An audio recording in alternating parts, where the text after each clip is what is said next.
Have you ever just stopped and wondered why school feels so, well, old? I mean, it's supposed to get us ready for the future, but so often it just feels like it's stuck in the past, kind of draining the fun and the curiosity out of everything. So today, we're going to ask a really big question. Is our education system actually broken? Or is it working exactly the way it was designed to more than 200 years ago? Okay, so here's how we're going to break this all down. We'll start with what I'm calling the education paradox. Then we'll look at how school kind of functions like a factory. After that, and this is the really wild part, we're going to uncover its surprising historical blueprint. And finally, we'll talk about what a new model for learning could even look like. So first up, let's get into this fundamental conflict that's sitting right at the heart of our schools today.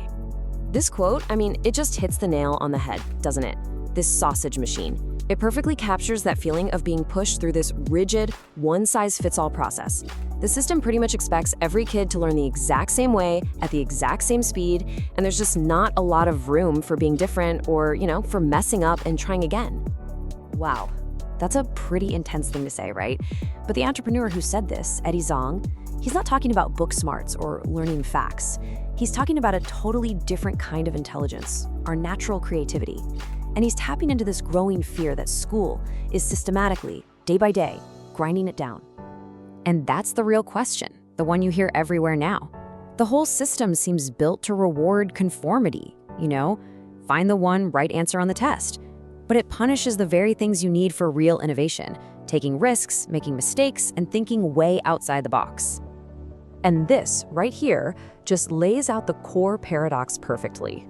We're using a standardized system that was born in the industrial age, a system built for predictability, to get kids ready for a world that is anything but predictable. So you have to ask, how can a system built on conformity possibly prepare a generation for a future that's going to demand constant innovation? So let's move on and really dig into how this assembly line model actually works and why that comparison to a factory is just so scarily accurate. The research on this is just staggering. Studies show this massive nosedive in creative thinking as kids make their way through school. When they're little, almost every kid is off the charts creative. But after years of standardized tests and being taught to the test, that natural spark just plummets. It's almost like we're educating it right out of them. And think about this total disconnect. In school, you're constantly told, do your own work, eyes on your own paper. Looking at someone else's work is the ultimate sin. It's cheating. But then you graduate, and literally on day one of your job, working with other people is suddenly the most important skill you can have. It's called collaboration. The system is literally punishing behaviors that are absolutely essential for success in the real world.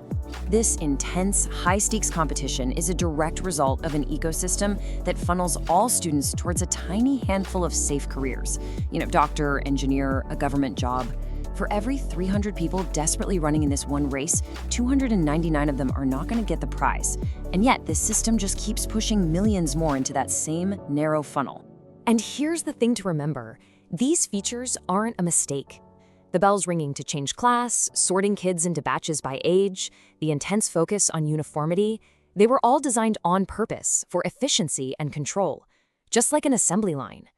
They were never, ever designed to nurture things like curiosity or passion or real critical thinking. So that begs the question, where in the world did this factory model come from? Was it ever supposed to be about creativity? The answer is a huge, resounding no. All right, first, let's just bust a huge myth right now. Summer vacation has absolutely nothing to do with farming. Nothing. Rural schools used to take breaks in the spring for planting and the fall for harvesting.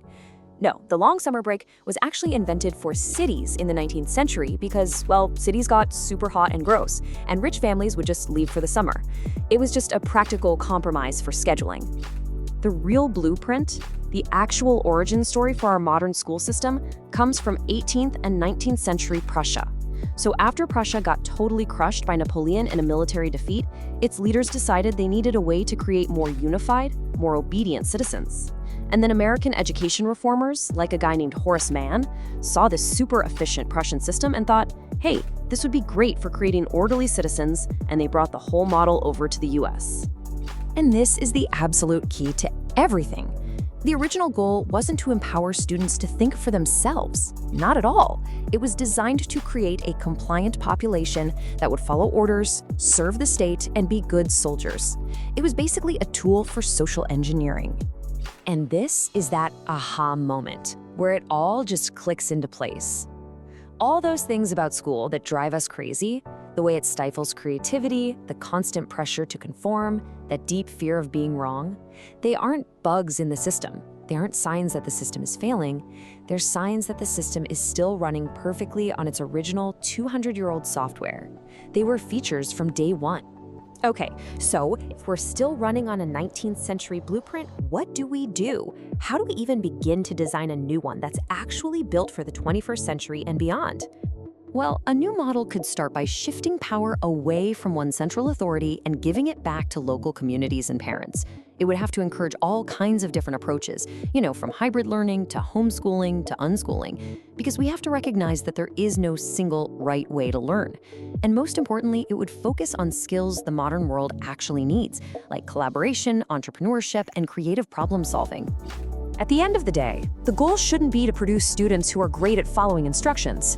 The goal should be to raise individuals who are great at questioning those instructions.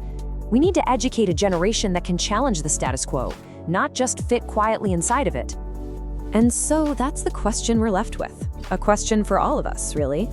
If we could throw out the old blueprint and design a new one from scratch, what would be the single most important thing it should teach? Adaptability? Creativity? Critical thinking? Answering that question, well, that's the first real step toward building an education that actually prepares our kids for the future.